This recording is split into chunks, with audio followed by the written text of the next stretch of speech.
She is just stable, you know, reliable." Marcus laughed, raising his glass to the glittering city skyline. The rooftop was alive with jazz and the chatter of our closest friends, all of them nodding, smiling at his casual cruelty. No one stopped him. No one even looked at me. I didn't cry. I didn't shatter my glass. I just set it down gently, watching the amber liquid swirl. My silence wasn't a surrender. It was the exact moment my heart turned completely, unforgivingly cold. I locked the heavy mahogany door of the restaurant restroom behind me, the sharp click echoing in the sudden, isolating quiet. The silence in here was loud, deafening, heavy with the weight of the roar of laughter I had just left behind at that table.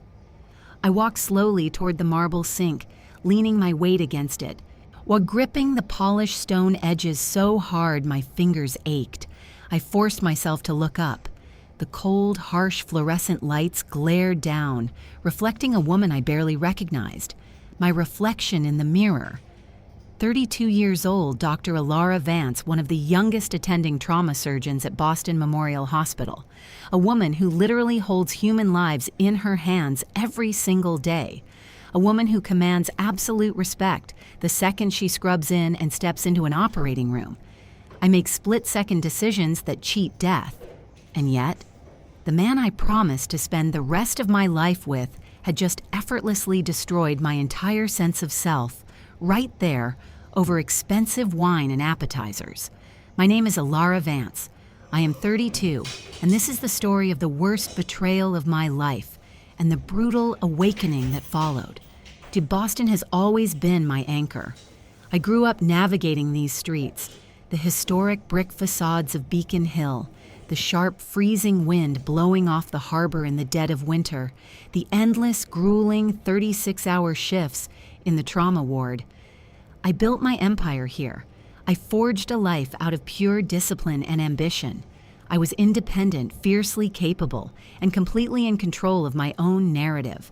This was my city, my life, before Marcus. Before my reality was quietly, slowly hijacked. I closed my eyes, fighting the burning sensation in my throat. My trembling right hand reached across to my left wrist. My fingers found the familiar, cool metal of my mother's vintage silver watch. I traced the delicate, worn-out links and the slightly scratched glass face. I always reached for it. And I always did that when the world felt like it was spinning out of control, when I needed something real to ground me. A woman of substance never lets them see her shatter. My mother used to whisper to me. It was my armor. But tonight, standing in this sterile room, the armor was completely useless. I didn't feel like a woman of substance. I felt like a punchline. I felt humiliated, naive, and entirely invisible. This is the most terrifying realization you can ever have. You can conquer the world outside. You can be fierce, untouchable, and brilliant in your career. You can earn the highest degrees, make the most money, and be hailed as a leader. But when all your competence, all your intelligence cannot save your own heart, you realize how fragile you truly are. A person can be a titan in society, moving mountains and saving lives, and still be reduced to nothing but a convenient, pathetic stepping stone in their own romantic relationship. I stood there, listening to the relentless ticking of that silver watch. It was the only sound in the room, a harsh reminder of how much time I had already wasted. 5 years. 5 years of paying the rent, covering the bills, smiling through his failures, and being the solid ground he walked all over. He called me stable, reliable, like a backup generator you only think about when the power goes out. I opened my eyes and stared at the surgeon in the mirror. She was bleeding out, and for the first time in her life, she had no idea how to stop the hemorrhage. To understand how I ended up staring at a shattered stranger in that cold bathroom mirror, do you have to understand exactly who I was 6 years ago? 6 years. It feels like an entirely different lifetime now. I had just finished my surgical residency at Mass General. I was perpetually exhausted, surviving on stale black coffee, protein bars, and pure, unfiltered adrenaline.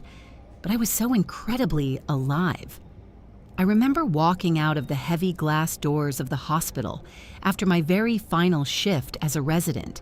The crisp Boston autumn air hit my face, smelling of rain and turning leaves. I had actually done it. Years of crippling student loans, endless sleepless nights sleeping on uncomfortable cots, missing every single holiday with my family. It had all finally paid off. The world was entirely mine to conquer. I was 26, fearless, relentlessly optimistic, and so deeply, or profoundly naive about how quickly a perfectly planned life can be systematically dismantled. That was the exact week I met Marcus. We literally collided at a crowded, overly loud coffee shop down in Beacon Hill. I was exhausted. I dropped my thick stack of patient charts, and he caught them before they even hit the floor. He handed them back, and he smiled. It was this brilliant, completely disarming smile. He wasn't the cruel, dismissive man sitting at that rooftop table tonight. Not even close. The Marcus I met was electric. He wore a sharp, perfectly tailored suit, held an expensive leather portfolio, and spoke with this magnetic, absolute conviction. He told me he was in the middle of launching a revolutionary tech startup. He talked endlessly about venture capital, market disruption, building a lasting legacy. I'm going to change the entire industry, Alara, he said on our very first date, leaning across a small candlelit table, his eyes locked onto mine.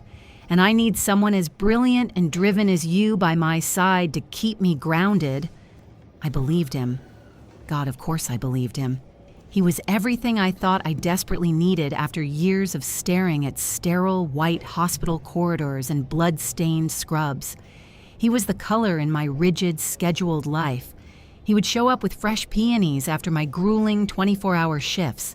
He cooked elaborate dinners when I could barely stand on my own 2 feet.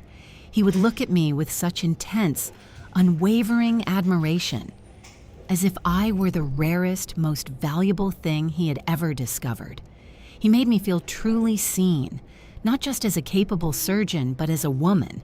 When we would sit out on the rusty fire escape of my tiny, cramped apartment, drinking cheap red wine in the freezing cold, while he painted vivid, beautiful pictures of our future together. A beautiful house in the suburbs, winter vacations skiing in Aspen, a true, unbreakable partnership built on absolute equality. We are going to build an empire together, he would whisper into my hair, holding me tight. It was completely intoxicating. It was the perfect, flawless script, and I was so incredibly eager to play my part. People always ask the exact same question when a smart, capable woman ends up trapped in a deeply destructive marriage. They always ask, how could you possibly not see the red flags? How could a doctor, someone specifically trained to observe and diagnose complex problems, be so completely blind? But here is the brutal and a terrifying truth that no one ever tells you. Toxic, parasitic relationships never ever start with a slap or a stolen credit card or a devastating public humiliation. If they did, we would all just turn around and walk away. They start with a version of a person who is just good enough to believe. They start with grand, sweeping promises, gentle, comforting touches, and a meticulously crafted illusion of absolute safety. The poison is handed to you in a beautifully cut crystal glass. Marcus didn't come into my life aggressively tearing it down. He came in beautifully disguised as the missing piece of my perfectly planned future. And I just opened the door wide, smiled, and invited him right in. The first year blurred into the second. The beautiful, vibrant future Marcus had painted for us on that freezing fire escape started to feel less like a destination and more like a fading mirage. He was always just one meeting away from the big breakthrough. He was always just one final investor pitch away from completely changing our lives. The seed funding is coming, Alara, he would say, pacing our living room with his phone pressed to his ear. "They just need to see the revised beta. This time next year, you won't even have to look at another hospital chart." I believed him. Of course I did. I desperately wanted to. But while Marcus was busy designing sleek pitch decks and networking at high-end tech mixers, the actual physical reality of our lives rested entirely on my shoulders. The lease for our overpriced apartment in Back Bay, the electricity, and the heat during those brutal Boston winters, the groceries, the car insurance, the endless streaming subscriptions he insisted he needed for his market research. It all came directly out of my checking account. I was pulling grueling, relentless night shifts in the trauma ward, coming home at dawn with the smell of iodine and sheer exhaustion clinging to my scrubs. And I would find him fast asleep on the couch, his expensive laptop glowing on the coffee table, a half-empty glass of scotch resting right next to it. I would quietly wash his glass, turn off his screen, and leave my credit card on the kitchen counter so he could order lunch while I slept. I told myself it was temporary. That is what you do in a real partnership, right? You support each other. You carry the heavy weight when the other person is trying to build the foundation. Well, but the foundation never materialized. The very first major fracture wasn't a loud, explosive argument. It was a quiet Tuesday morning. The massive venture capital firm he had been chasing for 6 months officially passed on his startup. I expected him to be absolutely devastated. I rushed home from the hospital, ready to hold him, ready to tell him we would figure it out together, to tell him he could take a breath and just get a normal, stable job for a little while. But when I walked through the door, he wasn't broken. He wasn't even sad. He was standing in the kitchen, making artisan coffee, looking completely energized. "They lacked vision, Ilara," he said, waving his hand dismissively. "They are just playing it safe. But it is actually a massive blessing in disguise. I just had a call with a guy out in Silicon Valley. We are pivoting to artificial intelligence. It is a much bigger market. I just need another 6 months to rebuild the prototype." I stood there in my dirty scrubs, completely drained, holding the final shut-off notice for our internet bill deep in my pocket. I didn't say anything. I just nodded, walked into the bedroom, and closed the door. That was the exact moment the dynamic shifted. Every single time he failed, he didn't collapse. He didn't evaluate his mistakes or look for a real job. He just completely erased the old promise and immediately replaced it with a brand new, shinier one. The goalpost was constantly moving, and I was the only one paying for the stadium. Give me 3 more months. This new contact is a game changer. The market just isn't ready for us yet. It took me years to understand the brutal or calculated psychology behind what he was doing. When someone truly loves you, a promise is a solemn commitment to the future. It is a vow of action. But in a toxic dynamic, a promise is something entirely different. A promise that gets repeated, repackaged, and recycled over and over again ceases to be hope. It becomes a weapon. It becomes a highly effective tool to completely delay taking any responsibility while keeping you exactly where they need you, hooked, paying the bills, and desperately waiting for a tomorrow that they have absolutely no intention of delivering. The truth is, a life doesn't usually collapse from one massive, catastrophic earthquake. It crumbles from 100 tiny, invisible fractures. People always ask the exact same question when they hear stories like mine. They look at me, a trauma surgeon, or a woman who literally holds lives in her hands every single day, and they ask, "Why did you stay so long? How does a capable, intelligent woman let herself be drained dry?" The answer is terrifyingly simple, and it is something no one wants to admit. You do not stay because you are weak. You stay because every individual hurt feels just small enough to survive. You rationalize it. You tell yourself it is just a bad day, a uniquely stressful week, a temporary phase. You convince yourself that leaving over one small thing would make you the bad guy. The first real fracture wasn't a shouting match. It was the grocery money. I had just finished a brutal 48-hour weekend rotation. My feet were swollen, my lower back physically ached, and my brain was completely fried. I stopped at the sterile, brightly lit ATM in the hospital lobby to grab cash for the week, and my card was instantly declined. Insufficient funds. I stared at the blinking green screen, my heart suddenly pounding violently against my ribs. I pulled up my banking app on my phone. $700 transferred out to a corporate account I didn't even recognize. When I finally got home and confronted Marcus, he didn't even look up from his glowing laptop screen. "Oh, right," he said, casually waving his hand in the air. "I needed to cover a premium software subscription for the new pitch deck. I thought I mentioned it to you. It is a necessary investment, Alara." He didn't apologize. He made me feel crazy, neurotic, for even asking about my own hard-earned money. I swallowed the rising panic in my throat. And I just picked up an extra night shift to cover the rent. The second fracture happened about a month later. I came back to our expensive Back Bay apartment after losing a young patient on the operating table. It was one of those devastating nights where the silence is incredibly heavy, where you just desperately need a hot shower and total, absolute darkness. I unlocked the front door, and the apartment was vibrating with loud bass and laughter. Marcus had invited 5 of his networking friends over. The pristine kitchen island I had cleaned that morning was covered in empty craft beer bottles and takeout boxes. I stood completely frozen in the doorway. My scrubs were stained, my hair was a mess, and I smelled faintly of antiseptic and pure exhaustion. I was staring at these strangers laughing loudly in my only sanctuary. Marcus walked over holding a beer, completely oblivious to the fresh tears brimming in my eyes. "Hey babe, perfect timing." He smiled broadly, wrapping a heavy arm around my stiff, unyielding shoulders. "Could you whip up some of those hot appetizers you make? The guys are starving, and we are celebrating a potential lead." I didn't scream.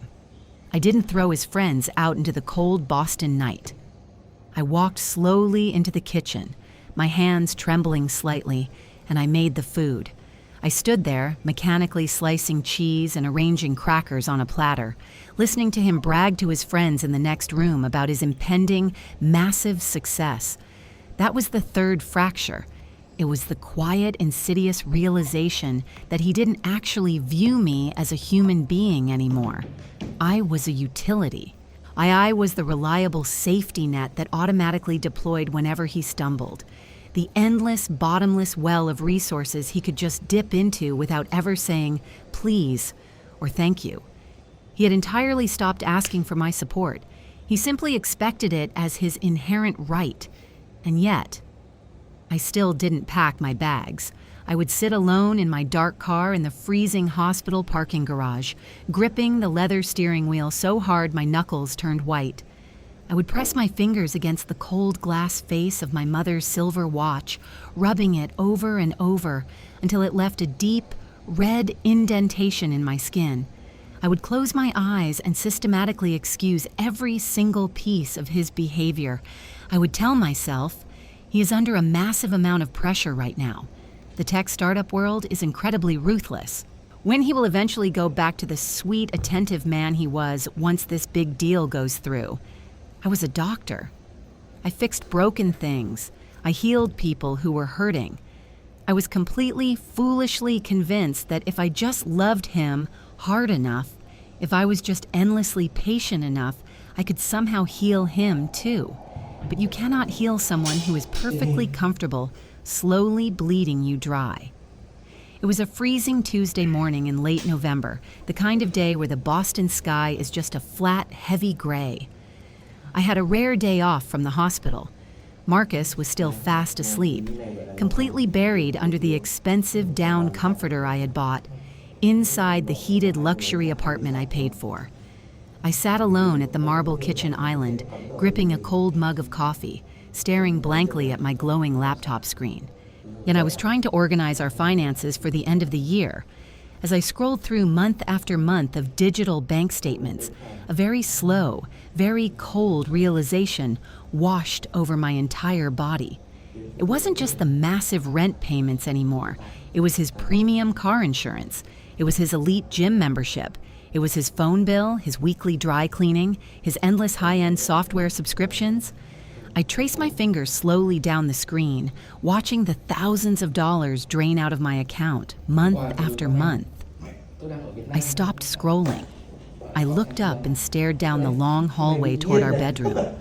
I listened to the soft, steady rhythm of his breathing echoing in the quiet apartment. And in that terribly still moment, the last remaining veil of my heavy denial finally dropped. He wasn't a struggling entrepreneur trying to find his footing. He wasn't a misunderstood genius waiting for his big break. He was a fully grown man who had meticulously, deliberately built his entire comfortable existence on top of my sheer exhaustion. I stood up, walked slowly down the hallway, and paused in the bedroom doorway. I just watched him sleep in the dim light. His face was so incredibly peaceful, completely devoid of the crushing financial anxiety that kept me awake staring at the ceiling every single night. Why would he ever be anxious? I was the one pulling grueling 36-hour shifts in the trauma ward. I was the one desperately resuscitating patients with blood staining my scrubs, only to come home and quietly calculate how we were going to afford our basic groceries. I had completely convinced myself for years that I was simply being a supportive partner, that I was tightly holding his hand while we navigated through a difficult storm together. But standing there in the doorway, I realized I wasn't holding his hand at all. I was carrying him entirely on my back, and he was thoroughly enjoying the free ride. There's a terrifying, highly specific kind of heartbreak that happens when you finally see your own reality without the excuses. You desperately want to believe that your love is enough to fix a broken dynamic. But there are marriages that are not built on love at all. They are built entirely on pure exploitation. I wasn't a cherished wife to Marcus. I was an infrastructure. I was the invisible, silent system of struts and beams holding up the grand, glittering theater production of his life. I was the reliable public utility that kept his lights on. You do not cherish your electricity. You just blindly expect it to work every time you casually flip the switch, and you only ever notice it when it finally burns out. I reached across and touched the vintage silver watch on my left wrist. The metal was ice cold against my skin. For 5 long years, I had aggressively defended him to my concerned friends, to my family, to my own screaming intuition. I eagerly swallowed his beautiful, empty promises because the alternative was admitting out loud that I was being systematically used. I was a brilliant trauma surgeon. I diagnosed incredibly complex, hidden diseases for a living, yet I had completely failed to diagnose the massive, comfortable parasite draining my own home. My chest felt incredibly tight, making it hard to pull in a breath, but surprisingly, the tears never came. I didn't feel the sudden, overwhelming urge to shake him awake and scream until my throat was raw. The desperate, blinding panic that had lived inside me for years was suddenly gone. It was replaced by something much colder, something far more calculated. I walked back to the kitchen, quietly closed the financial software, and opened a brand new, empty folder on my desktop. I didn't confront him that morning. I didn't storm into the master bedroom, shake him awake, and demand an explanation, like the old Alara absolutely would have done. The old Alara would have cried, pleaded, and frantically asked how we could fix this broken partnership. But standing there in the quiet apartment, feeling the cold silver of my mother's watch against my wrist, and I realized something fundamental. There were simply no tears left. They had all burned away, entirely replaced by a strange, icy, calculating clarity. That Tuesday was the exact moment I officially stopped being a desperately hopeful wife, and I became a silent observer. I walked back to my laptop, closed out of the joint banking app, and opened a brand new encrypted folder. I gave it a deeply boring name, something Marcus would never, ever click on if he borrowed my computer. Hospital committee memos. It looked completely innocent, But inside that digital folder, I started building a meticulously organized timeline of my own financial ruin. I started taking high-resolution screenshots. I didn't just save the big, shocking numbers. I saved every single bank transfer from the last 3 years. Every mysterious ATM withdrawal he made near high-end bars. Every premium software expense that conveniently lined up with the days he claimed he was grinding away at his desk. I bought a tiny encrypted flash drive, painted it black, and kept it securely buried at the very bottom of my locker at Boston Memorial Hospital, hidden completely out of sight beneath my bloody trauma scrubs. The hardest part wasn't the gathering of the documents. The hardest part was coming home and looking him directly in the eye. I had to sit across from him at our expensive dining table, eating the takeout I paid for, and pretend I was still entirely blind. He would pace the room, waving his hands, pitching me his latest imaginary success. I just had a massive breakthrough call with the partners at Apex Capital, he would declare, depouring himself a generous glass of scotch. They are definitely sending over the final term sheet by Friday, Alara. We are finally going to make it. I didn't argue. I didn't roll my eyes. I just gave him a soft, practiced smile. That is amazing news, Marcus, I would say smoothly.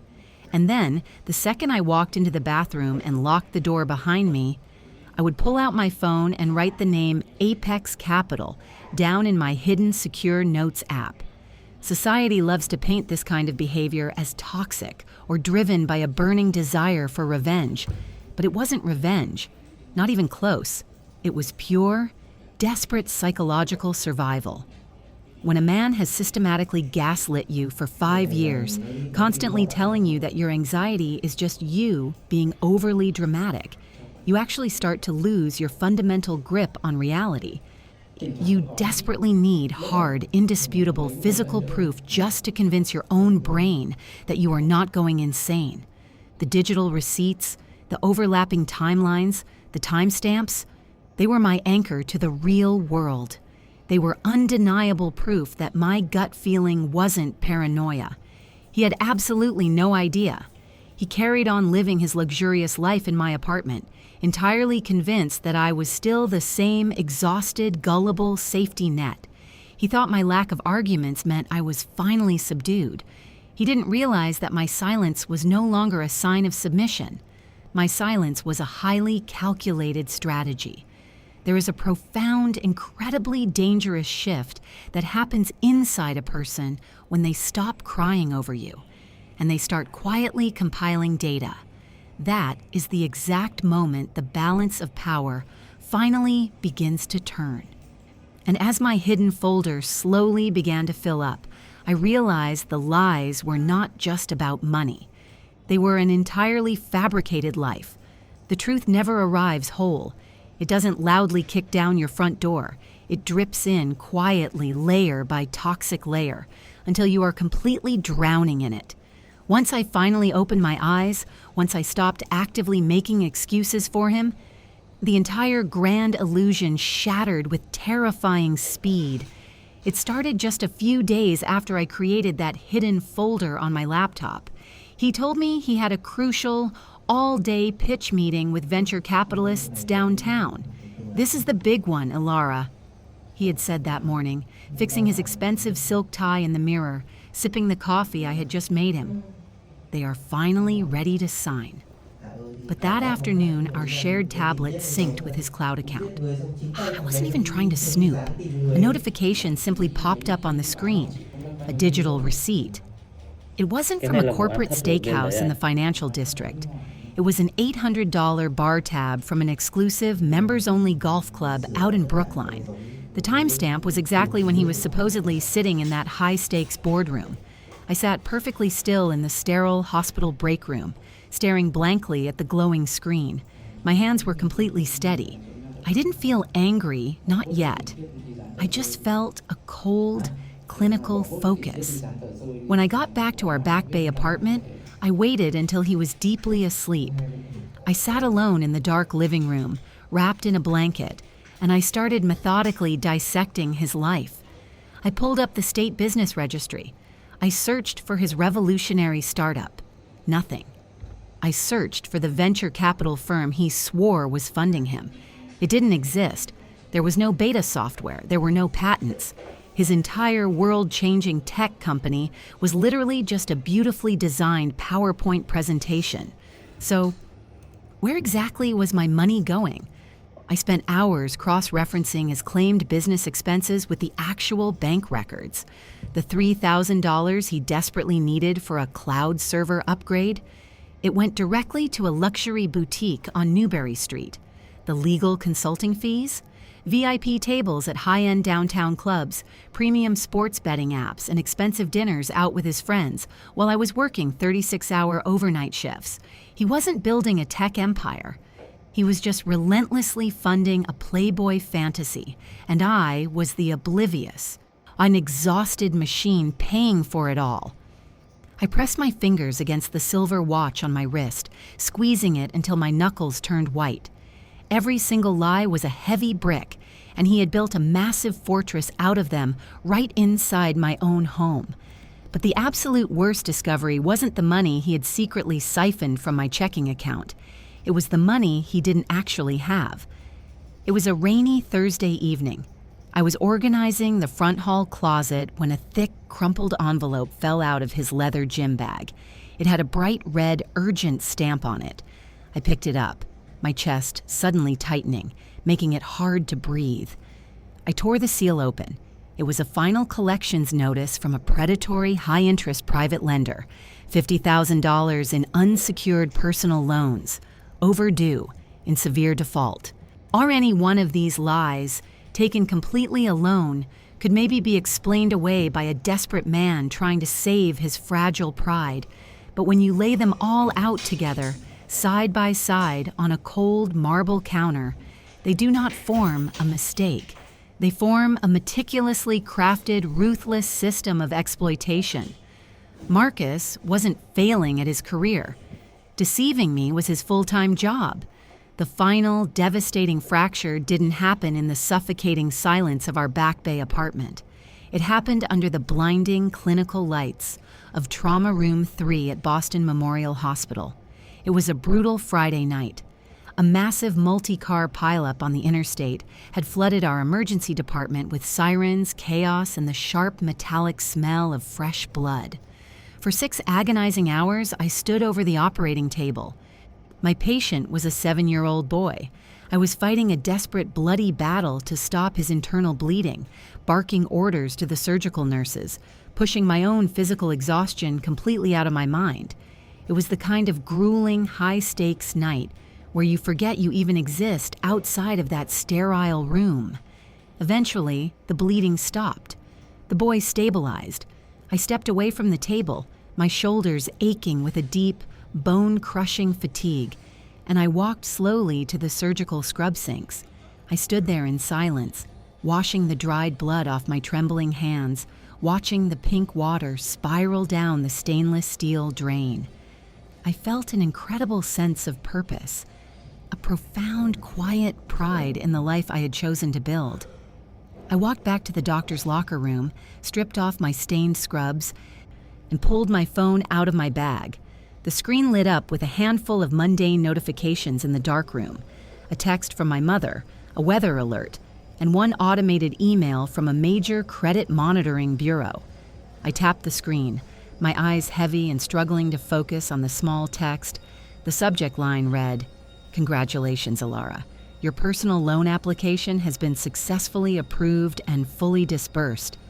My breath hitched in my throat. I stared at the bright screen, completely paralyzed. A personal loan. I hadn't applied for any loan. I tapped the attached digital PDF document, my fingers suddenly cold and clumsy. The page loaded slowly. There it was, an unsecured line of credit for $85,000. It was completely registered under my full legal name, my personal email address, my highly confidential social security number, and at the very bottom of the document, my forged electronic signature. A wave of pure, icy nausea washed over me. I leaned heavily against the cold metal lockers, my knees threatening to give out completely. I forced my eyes to scan back up to the top of the digital contract. I looked closely at the official timestamp of the final approval. It was dated exactly 24 hours ago, Thursday afternoon, 2:14 in the afternoon. I closed my eyes, and the horrifying reality of that exact timestamp hit me like a physical blow to the chest. At 2:14 yesterday afternoon, I was standing in an operating room, my hands literally inside a patient, desperately fighting to save a human life. And at that exact same moment, the man who swore to protect me, the man who called me his partner, was sitting comfortably on our velvet living room sofa, casually typing my social security number into a predatory lending website. There is a massive, fundamental difference between a romantic partner who makes terrible financial mistakes and a partner who actively commits identity theft. When someone deliberately crosses that specific legal and financial boundary, it entirely ceases to be a relationship issue. You can no longer blame it on stress or bad luck or the pressures of a failing startup. It becomes a profound, unforgivable ethical violation. He didn't just borrow against our shared future. He weaponized my pristine credit, my hard-earned credibility, and my absolute trust, all while I was completely defenseless, saving someone else's child. And I reached over and touched the scratched glass of my mother's silver watch. My pulse was roaring in my ears, but my mind had never been clearer. He wasn't just a parasite anymore. He was a genuine threat, and I knew exactly what I had to do next. I didn't storm into the apartment waving the crumpled envelope in his face. I waited. I waited until Sunday morning, when the winter sun was spilling across the kitchen island, and he was casually pouring himself a cup of coffee, looking completely relaxed, entirely untouched by the massive financial disaster he had just secretly chained me to. I walked into the kitchen, my steps perfectly measured. I placed the red stamped envelope directly onto the cold marble counter, right next to his favorite mug. He glanced down at it. For one tiny, almost imperceptible second, his hand actually froze. Now I saw the slight tightening in his jaw, the microscopic flinch of a man realizing he had finally been caught. But the panic vanished as quickly as it appeared. He casually picked up the envelope, tossed it onto the counter, and took a slow sip of his coffee. "Marcus," I said, my voice dangerously low, perfectly steady. "What exactly is this?" He didn't flinch. He didn't stutter. He didn't fall to his knees and beg for my absolute forgiveness. He simply sighed, running a hand through his hair, looking at me with this profoundly patronizing expression, like I was a small child who just didn't understand how the complex adult world worked. "Alara, come on," he said smoothly, leaning against the counter. "Don't make a massive deal out of nothing. It is just a temporary bridge loan." The venture capital funding got slightly delayed by some tedious legal paperwork, and I absolutely had to secure the new server space before the weekend. I was going to tell you tonight, I swear. I stared at him, feeling the cold, hard edges of my mother's silver watch digging into my wrist. "A bridge loan, Marcus. It is an $85,000 line of credit with a predatory interest rate, and my signature on the bottom line." He laughed, a short, dismissive, incredibly hollow laugh. "We are married, Alara. What is mine is yours. What is yours is mine. It is community property. Besides, you know my credit took a temporary hit last year because of the initial seed investment. I needed a clean profile to push this through quickly. Once the Apex Capital money hits our account next month, I will pay the whole thing off in a single click. You won't even notice it happened." He stepped closer, reaching out to gently touch my arm. I flinched backward, stepping completely out of his reach. "You are completely overreacting," he continued, his tone shifting from casual to slightly annoyed, entirely shifting the blame onto my reaction. "You always do this. You get so incredibly stressed at the hospital, and then you bring all that neurotic energy home. You need to trust me. I am building this entire empire for us, for our future. Why can't you just be supportive for once in your life? I stood completely still, the silence stretching out between us in the bright kitchen. That is the true, terrifying power of gaslighting. It is not just about telling a blatant lie. It is a highly deliberate, calculated strategy to make you doubt your own sanity. He wasn't defending his actions. He was actively prosecuting my reaction. He was trying to convince me that finding a massive forged loan was completely normal and that my anger was the actual problem in our marriage.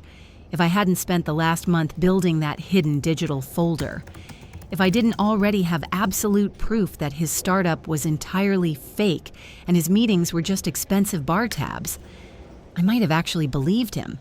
I might have apologized for my neurotic energy and let him hug me, but I had the receipts. The truth had finally made me bulletproof. I looked at him one last time, completely draining my expression of any emotion. "Okay," I said quietly. "Okay, Marcus." I turned around and walked back into the bedroom, quietly closing the door behind me. I didn't argue, because you cannot argue with a man who has fully convinced himself that his lies are your reality. But I knew exactly what was coming next.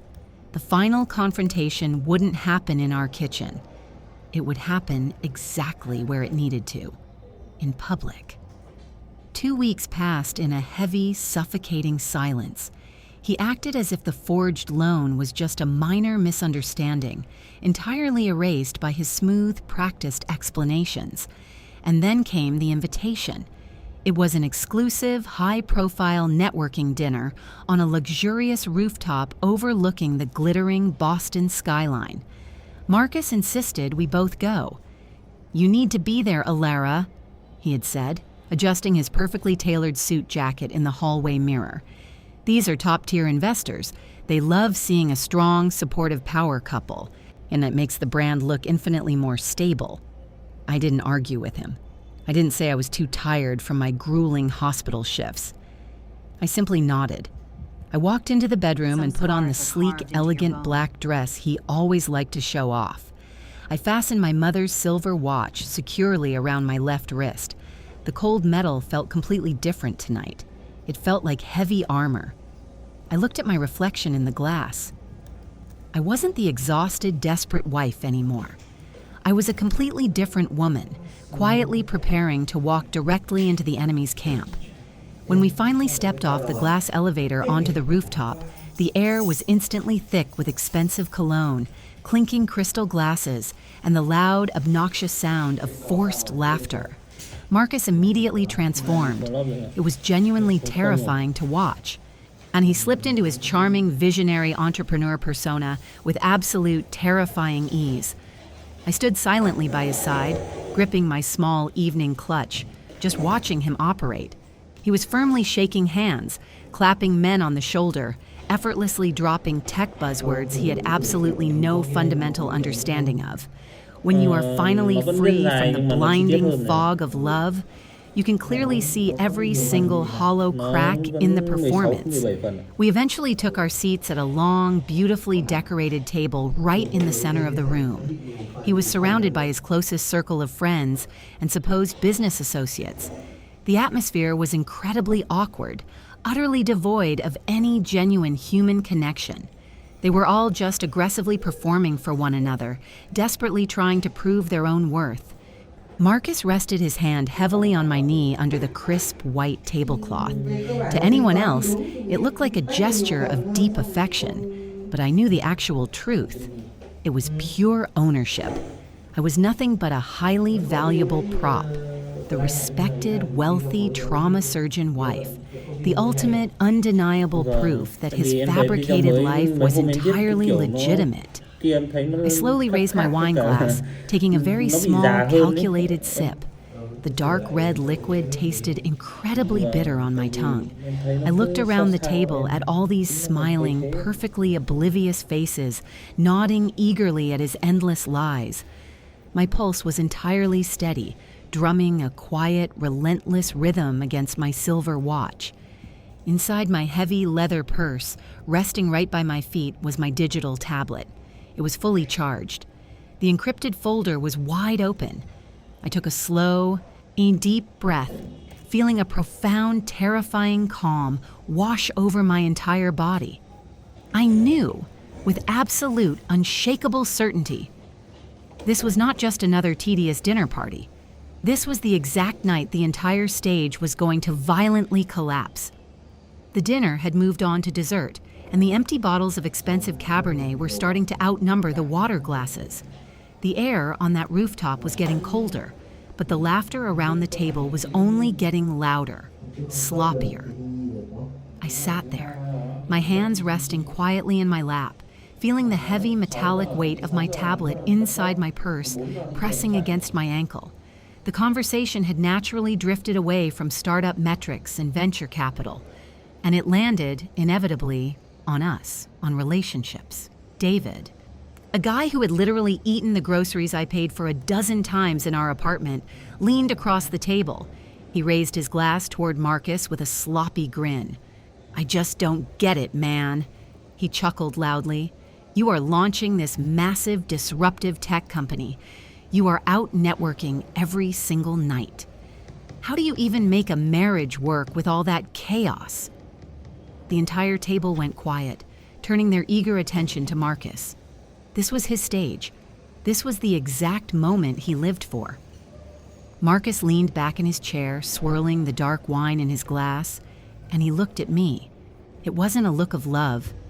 It was the look of a man appraising a decent piece of real estate.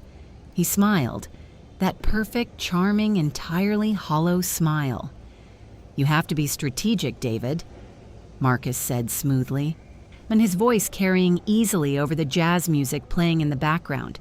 "When you are a founder, your entire professional life is pure risk.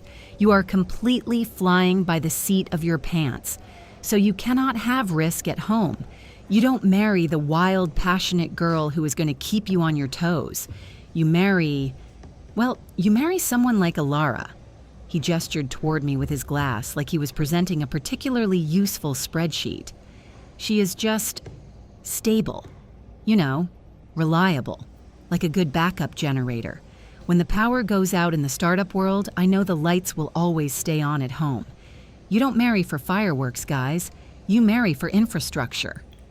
There was a split second of silence, just one tiny, fragile heartbeat where someone, anyone, could have spoken up. Someone could have said, "That is a terrible thing to say about your wife, Marcus." Someone could have looked at me with an ounce of genuine pity, but they didn't. David let out a loud, booming laugh, and then the woman sitting next to him started laughing too. Within seconds, the entire table was chuckling, nodding in agreement, raising their glasses to Marcus and his brilliant, pragmatic strategy. They were laughing at me, right to my face. I sat perfectly still.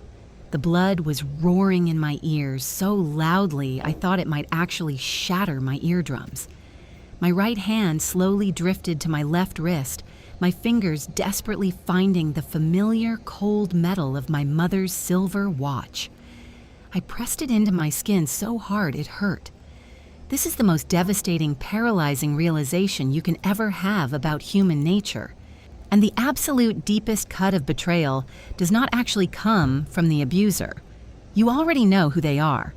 The deepest, most agonizing cut comes from the silent, smiling complicity of the crowd. It comes from realizing that an entire system of people will gladly watch you be completely diminished, publicly humiliated, and reduced to nothing but a convenient utility. And they will just laugh along, simply because it is easier than making the dinner party uncomfortable. They had all eaten my food. They had all sat on the furniture I bought. They were all implicitly drinking the wine I was currently paying for, funded by the grueling 36-hour trauma shifts I pulled while they were sleeping comfortably in their beds. And yet, to every single person at that table, I wasn't Dr. Alara Vance. I wasn't a trauma surgeon who saved lives. I wasn't a human being with a beating heart. I was just Marcus's infrastructure. I didn't scream. I didn't throw my glass of water in his smug, handsome face. I didn't even shed a single tear. The icy, calculating clarity that had been growing inside me for weeks finally snapped fully into place, locking my spine into steel. I stood up slowly, the legs of my chair scraping softly against the rooftop tiles. The laughter at the table faltered for just a second. Marcus looked up at me, a brief flash of annoyance crossing his eyes. "I will be right back," I said, my voice completely flat, completely serene, as if I had just heard a mildly boring joke and not the absolute worst humiliation of my entire life. I picked up my purse. I felt the heavy, solid square of the digital tablet resting safely inside. I turned my back on the table. I walked away from the glittering city lights and pushed open the heavy wooden door to the restaurant restroom. I pushed open the heavy mahogany door of the restroom and stepped back out onto the glittering rooftop terrace. The cold night wind immediately hit my face, but I didn't shiver. I felt completely, entirely awake. I walked slowly across the polished wooden deck, the sharp click of my heels cutting a steady, rhythmic path through the ambient jazz music. I didn't rush. I didn't storm over there with tears streaming down my face. I simply walked. From a distance, I could see them. The long table, the empty wine bottles, the throwing back of heads in continuous, effortless laughter. Marcus was holding court, holding his glass high, completely intoxicated by his own fabricated brilliance. He had absolutely no idea that the reliable infrastructure he had just mocked was about to completely cut the power. I reached the table. I didn't pull out my chair to sit down. I just stood there directly behind my empty seat, looking down at all of them. It took a few seconds for them to notice. The laughter slowly tapered off, fading into an incredibly awkward, heavy silence. Marcus looked up at me, his perfectly groomed eyebrows knitting together in slight annoyance. "Everything okay, babe?" he asked, flashing that practiced, disarming smile toward the rest of the table, trying to maintain his perfect performance. "You look a little intense." I didn't answer him. I didn't raise my voice. I simply reached into my heavy leather evening purse and pulled out my digital tablet. People always judge women who keep receipts. And they tell you that bringing spreadsheets and bank statements to a relationship crisis is bitter or crazy or entirely devoid of human emotion. But they are so incredibly wrong. Evidence is not cold at all. Evidence is exactly how a broken heart finally saves itself. It is the absolute, undeniable armor you forge in the dark when the person you love has spent years weaponizing your own reality against you. I tapped the screen, unlocking the device. I had meticulously organized the dashboard. No passwords, no hidden files, just a glaring, beautifully arranged mosaic of his absolute betrayal. I reached forward and placed the glowing tablet directly into the center of the table, right on top of the crisp white linen, pushing it gently toward David. Marcus let out a short, nervous laugh, glancing around the table. "Alara, what are you doing?" he started, his voice dropping to a low, warning whisper. "Put that away. We are with friends." "I am just showing your friends the infrastructure, Marcus," I said, my voice completely flat, carrying effortlessly across the sudden dead silence of the table. David looked down at the bright screen. His casual, sloppy grin vanished instantly. He actually leaned in closer, his eyes widening in pure shock. "That document right there in the center," I said, pointing calmly at the screen, "is an unsecured personal loan for $85,000. It comes with a predatory 20% interest rate. And if you look closely at the bottom line, David, you will see my forged electronic signature.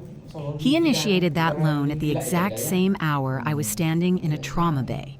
He's surgically repairing a child's ruptured spleen." The color drained entirely from Marcus's face. The charming visionary entrepreneur instantly evaporated, leaving behind a terrified, cornered little boy. He lunged forward to grab the tablet, but David instinctively pulled it out of his reach, swiping his finger across the screen. "Keep swiping," I told them, my pulse steady, drumming a quiet rhythm against my mother's silver watch. The next folder has the receipts from the exclusive Brookline Golf Club. Those timestamps perfectly match the days Marcus claimed he was in grueling, all-day negotiations with venture capitalists. Swipe again, and you will see the state business registry. There is no tech startup. There is no beta software. There is absolutely no Apex Capital. Every single drink you all enjoyed tonight, every VIP table, and every craft beer, every premium steak you have eaten in our apartment for the last 3 years was entirely funded by my 36-hour hospital shifts. The woman sitting next to David covered her mouth with her hand, staring at Marcus as if he were a complete stranger. The entire table was frozen in absolute horror. No one was laughing at the reliable wife anymore. They were staring directly at a parasite who had just been violently dragged into the light.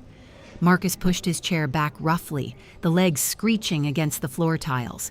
He stood up, his chest heaving, desperately trying to spin one final pathetic web. Alara, stop this right now. You are completely misunderstanding the financial strategy. I can explain all of the allocations. I looked at him, feeling absolutely nothing but a profound, exhausting pity. And I didn't come back to the table to hear an explanation, Marcus, I said, my voice quiet, dropping into the heavy silence like a stone. I just came back to end it. I didn't wait for his response. I didn't wait to watch the rest of his friends tear him apart. I simply turned around, leaving the tablet on the table as a permanent tombstone for our marriage, and walked away into the cold, beautiful city night. I didn't stay to watch the explosion. I didn't need to. When you finally pull the plug on a massive, highly intricate machine that has been running entirely on your stolen energy, you don't actually have to stand around to watch the gears violently grind to a halt. You just walk away and let the sheer weight of gravity do the rest. By the time I reached the ground floor of that luxury building, me stepping out into the freezing Boston air, my phone was already lighting up. Missed calls, frantic text messages from numbers I barely knew, but I didn't answer a single one. I hailed a cab, went straight back to our expensive Back Bay apartment, packed exactly 2 suitcases of my own clothes, and I left his life forever. People always assume that the wronged woman in this story goes on a furious, scorched earth campaign of pure revenge. They think you have to actively destroy the man who broke you. But the beautiful, terrifying truth about pathological liars is you don't actually have to lift a single finger to ruin them. You just have to stop actively protecting them from their own consequences. Marcus had spent 5 long years carefully constructing this glittering, visionary narrative of a tech CEO on the absolute brink of massive success. But that entire narrative was fundamentally propped up by my pristine credit score, my endless hospital salary, and my silent, exhausted complicity. The very second I removed my infrastructure from his life, his entire carefully built empire instantly collapsed inward like a dying star. I never called his friends to desperately tell them my side of the story. I didn't have to. The glowing tablet I left in the center of that restaurant table did all the talking for me. David and the rest of that superficial networking circle saw exactly what was in those encrypted folders. They saw the forged loan. They saw the fake business registry. Within 48 hours, the quiet, devastating whispers had completely consumed his entire social network. The wealthy, the successful friends who used to eagerly drink his expensive wine and applaud his hollow pitch decks suddenly stopped answering his calls. Nobody wants to be publicly associated with a desperate, drowning fraud. His pristine reputation, the one single thing he valued far more than he ever valued his own wife, evaporated completely overnight. He couldn't afford the premium car lease anymore. He certainly couldn't afford the massive rent on the apartment. And that predatory $85,000 loan? Without my income to quietly float the minimum monthly payments, the aggressive private creditors finally stopped sending polite warning letters. And they started calling his mother, his former classmates, and everyone he had ever tried to desperately impress. I didn't destroy him. I didn't plant the bomb, and I didn't light the fuse. I simply stopped throwing my own body over the explosive every single time he made a mistake. When a man builds his entire towering, glittering castle entirely on your exhausted back, you don't need a heavy wrecking ball to bring the whole thing crashing down to the ground. You just have to finally stand up. I didn't stay out long. I took a cab straight back to the Back Bay apartment, my mind completely clear, my pulse incredibly steady. I knew Marcus wouldn't stay at that dinner party, not after the bomb I had just casually dropped in the middle of his carefully curated life. He would come scrambling back to the source of his funding, desperate to regain control. I had exactly 45 minutes before the front door unlocked. I didn't frantically throw clothes into a suitcase. I walked directly to his expensive home office.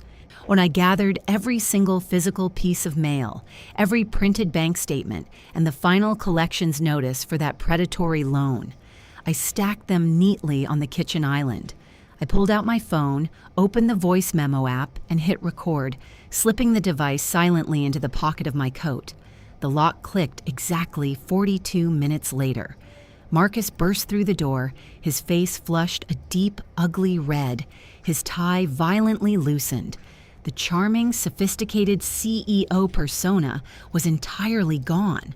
What was left was pure, unadulterated panic masking itself as rage. "Ilara!" he yelled, slamming the heavy door behind him, his voice echoing in the quiet apartment. "What the hell is wrong with you? Are you literally insane? You just humiliated me in front of the most important people in my entire industry." I stood behind the kitchen island, resting my hands lightly on the stack of documents. I didn't raise my voice. I didn't take the bait.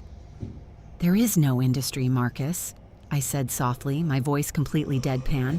"There are no investors.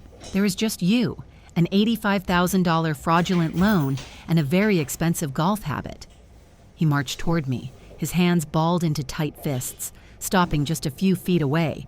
"You think you are so incredibly smart, don't you?" he sneered, jabbing a finger in my direction. "You think you can just walk out there, throw a temper tantrum, and ruin my life? You are nothing without me. Who else is going to put up with your insane hospital schedule? Look, who else is going to wait up for you when you come home smelling like a morgue?"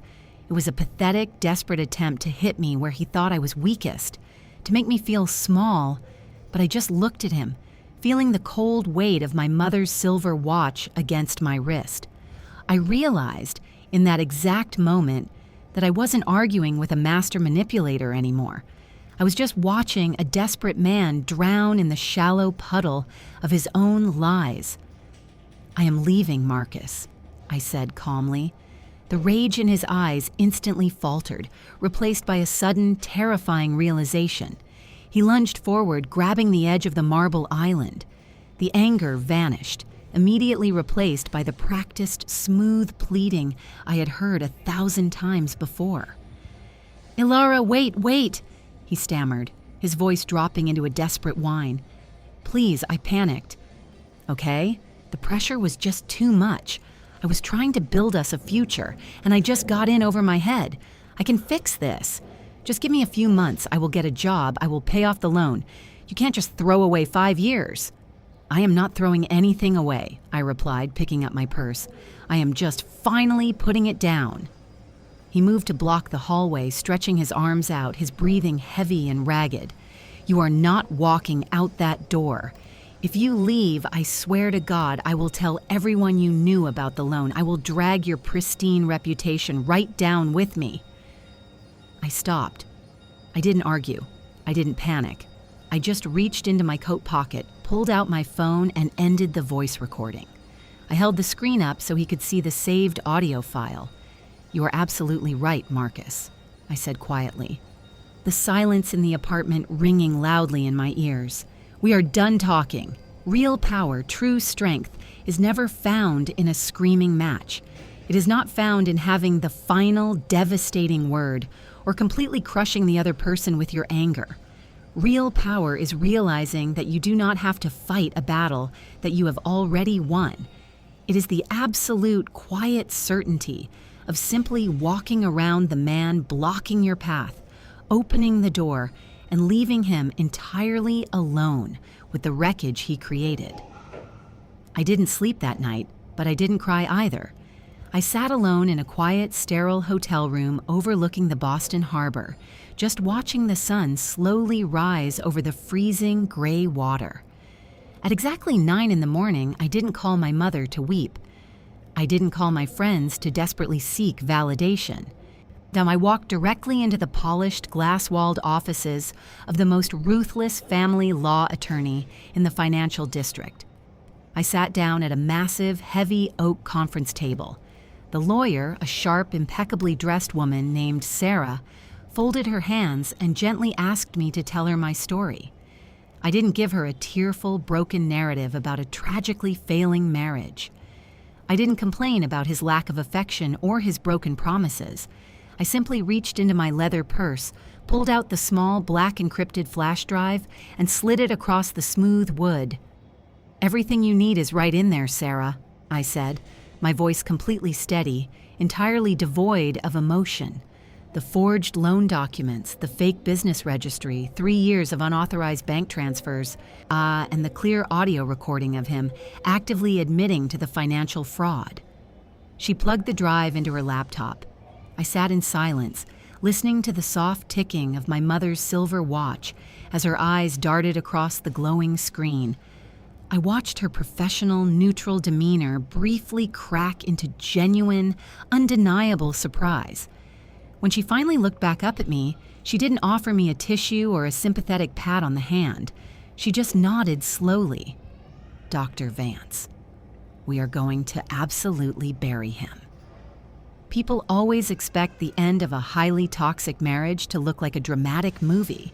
They expect massive screaming matches on the front lawn, shattered plates in the kitchen, and desperate, tearful pleas in the pouring rain. But true justice, real, permanent justice, is incredibly quiet. It doesn't scream. It doesn't throw wild punches. It is just a highly efficient, entirely unfeeling machine that slowly, methodically grinds forward. We didn't just file standard divorce papers. We filed a formal police report for criminal identity theft. We immediately froze every single joint bank account, permanently locked my social security number, and submitted a massive, undeniable stack of physical evidence to the private lender, completely proving the electronic signature was entirely forged. I completely removed myself from the blast radius, and I let the legal system step in and do exactly what it was built to do. For the first few days, Marcus desperately tried to keep the chaotic drama alive. My phone would light up with dozens of erratic, furious text messages. He cycled rapidly through every single possible manipulation tactic. First, the furious, empty threats. "I am going to ruin your medical career, Alara." Then, the pathetic, sobbing begging. "Please, I haven't eaten in 2 days. I have nowhere to go." Finally, the profound, gaslighting guilt trips. "How can you be so incredibly cold and heartless to the man you promised to love?" I didn't reply to a single one. I didn't even block his number because every single unhinged message he sent was automatically forwarded directly to my lawyer's meticulously organized evidence file. I was a trauma surgeon. I spent my entire life standing under the blinding lights of an operating room, calmly excising malignant tumors and stopping massive hemorrhages. You don't ever try to negotiate with a dangerous parasite. You just completely sever its blood supply and you drop it directly into a sterile metal tray. I didn't need to argue with him ever again. I didn't need to win a desperate shouting match to finally prove my point. The undeniable, terrifying strength was in the heavy, absolute silence.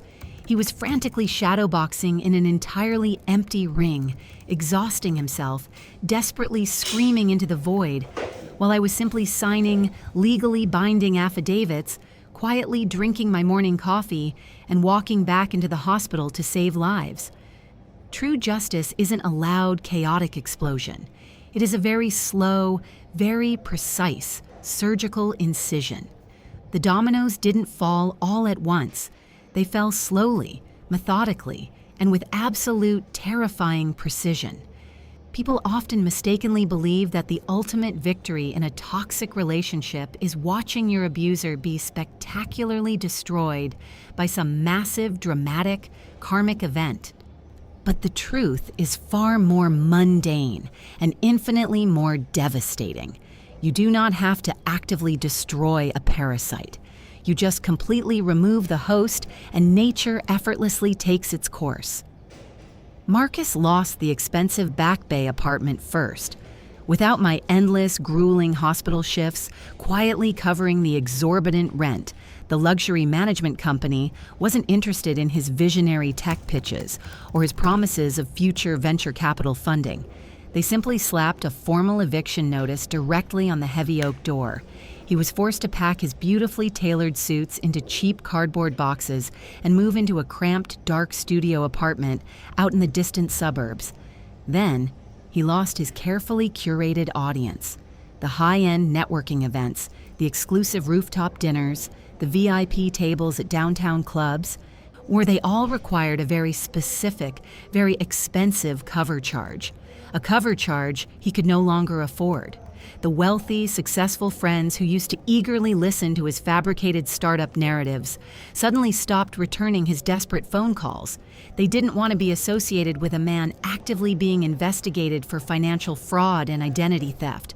The glittering stage he had spent 5 years meticulously building simply vanished into thin air, leaving him standing entirely alone in the dark. And finally, he lost the one thing he valued most: his illusion of control. The private lender wasn't a forgiving, exhausted wife who could be easily gaslit or manipulated. They were a ruthless, highly efficient corporate machine. When my lawyer legally proved the electronic signature on the $85,000 loan was entirely forged, the debt didn't just magically disappear. It firmly attached itself solely to Marcus, complete with crippling interest rates and the very real, very imminent threat of severe legal prosecution. He tried to reach out to me, of course. He tried a dozen different new phone numbers, burner email accounts, and even desperately message my old colleagues at the hospital. The messages always followed the exact same predictable cycle: intense rage, then pathetic begging, and finally, the desperate attempt to make me feel responsible for his complete collapse. I never answered, not once. I would sit in my new, bright apartment, looking out over the Boston skyline, holding my mother's silver watch in my hand. And I didn't feel a burning sense of triumphant joy. I didn't celebrate his total downfall. I just felt an incredible, profound sense of peace. He hadn't been destroyed by me. He hadn't been ruined by a vindictive, angry ex-wife out for blood. He had simply been destroyed by the exact, precise weight of his own calculated lies. When a person spends their entire life demanding that you constantly hold them up, they entirely forget how to stand on their own 2 feet. And the very second you finally step out of the way, they don't just stumble, they completely shatter. I did end up moving back into that expensive Back Bay apartment about a month later. The heavy mahogany door was exactly the same, and the view of the Boston skyline hadn't changed. But the moment I stepped over the threshold, that the entire energy of the space was fundamentally different. It was completely, beautifully empty. There were no fake business plans scattered across the kitchen island. There were no empty craft beer bottles, no loud tech podcasts echoing through the hallway. It was just quiet. And for the first time in 5 years, that quiet didn't feel like an impending threat. It felt like breathing. I started slowly, deliberately reclaiming my own space. I ripped out the dark, heavy curtains he had insisted on and let the natural light flood the living room. I replaced his massive, imposing home office desk with a quiet reading nook. I bought fresh peonies and put them in a vase on the exact spot where that red-stamped loan document had sat. The apartment was finally, truly mine. It wasn't an instant, magical transformation. Healing from a parasite isn't like flipping a switch. I spent hours sitting on my new couch, talking to a therapist who gently helped me untangle the massive, complicated knot of guilt I had been carrying. I had to learn how to completely stop anticipating the next massive financial disaster. I had to stop flinching every time my phone buzzed with an email notification. I had to forgive myself, not for trusting a man I loved, but for completely ignoring my own instincts for so long. But something incredible happens when you stop pouring every single ounce of your energy into a bottomless well. All of that relentless, fierce drive, all of that resilience, it suddenly has nowhere else to go but right back into you. Without the constant suffocating weight of Marcus's fabricated life dragging me down, my own life started to move incredibly fast. 6 months after the divorce was finalized, the chief of surgery called me into his office. He didn't want to talk about my personal life. He wanted to talk about my surgical outcomes, my absolute dedication to the trauma ward, and my leadership during crisis situations. He offered me the position of head of pediatric trauma. I remember walking out of his office, the hospital corridors looking exactly the same as they did the day I finished my residency. I walked past the sterile ATM in the lobby where my card had been declined all those years ago.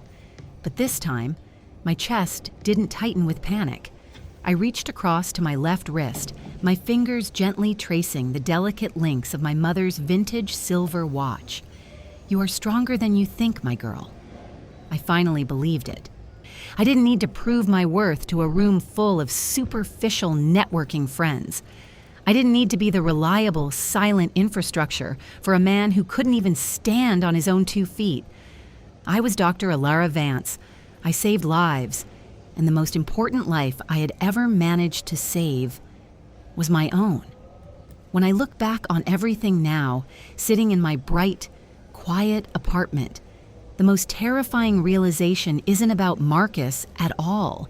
It is never really about them. The most terrifying realization is how incredibly close I came to completely destroying myself, just to keep his comfortable illusion alive. I didn't lose a marriage, because you cannot actually lose something that never genuinely existed in the first place. What I almost lost was my own identity. I almost let my brilliant, hard-earned life be permanently reduced to nothing more than a reliable backup generator for a man who didn't even respect me enough to tell me the truth. People often say that love requires immense sacrifice. They tell you that marriage is about weather the heavy storms together, about endless patience, and about quietly carrying the weight when your partner stumbles. And maybe that is true when the foundation is actually built on mutual respect. But there is a very dark, dangerous line between sacrificing for love and willingly becoming a human sacrifice for someone else's pure, unadulterated selfishness. I crossed that line the very first time I quietly paid a bill he lied about, and I just kept walking further into the dark for 5 long years. Marcus didn't destroy me. He tried. He systematically chipped away at my reality. He weaponized my trust, and he forged my name. But he didn't actually have the power to break me. The only thing that almost broke me was my own suffocating silence.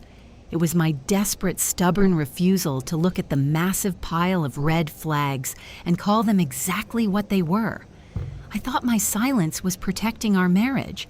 I thought my endless patience was a profound act of love. But silence doesn't ever save a toxic relationship. It only ever protects the abuser. Silence is the exact currency they use to continue exploiting you. The moment I finally stopped shrinking myself to fit into his pathetic narrative, the moment I stopped actively making excuses for a man who was quietly robbing me blind, everything changed. The truth didn't just set me free. The truth was the heavy, steel wrecking ball that finally shattered the glass prison I had helped him build. You cannot heal a parasite with more love. You cannot fix a profound ethical violation with better communication. You can only save yourself by relentlessly, unapologetically dragging the absolute truth out into the harsh, blinding light of day. I am not the woman standing frozen in that cold restaurant bathroom anymore, desperately gripping a silver watch and wondering how my life fell apart. I am the woman who walked back out, completely cut the power to his stage, and took her entire life back. If you are sitting there right now watching this video on your phone, and my story feels just a little too familiar, I need you to completely stop whatever you are doing. I need you to pause and ask yourself one very simple, incredibly brutal question. It is the exact question I should have asked myself 5 years ago, standing on that freezing fire escape in Boston. Are you genuinely being loved, or are you simply being used? Look closely at the foundation of your relationship. When the romantic music stops playing, when the grand sweeping promises fade away, what is actually holding everything together? Is it a true partnership of equals? Or is it just your pure exhaustion, your relentless work ethic, and your endless capacity to blindly forgive? Do they celebrate your incredible strength, or do they just quietly rely on it to constantly bail them out? Do they see you as a complex, valuable human being? Or do they just see you as a highly reliable piece of infrastructure, like a backup generator that they completely ignore until their own lights suddenly go out? I am not going to sit here and tell you that packing your bags and walking away from the person you love is an easy thing to do. It isn't. It will be the most terrifying, agonizing decision you will ever make in your entire life. But I can also promise you this: the terror of leaving is absolutely nothing compared to the slow, suffocating death of staying with someone who only values what they can extract from you.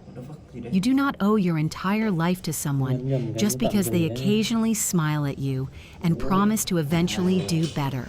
You are not a rehabilitation center for broken men who refuse to heal themselves. You are not a human safety net. So, ask yourself the question.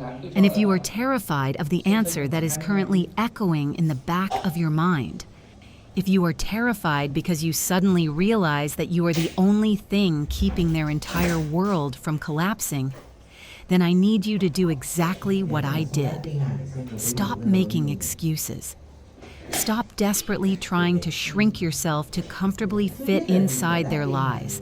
Stop talking and start quietly gathering the truth, because the absolute only way to escape the dark is to forcefully pull all of their secrets out into the blinding light. I'll leave you with this.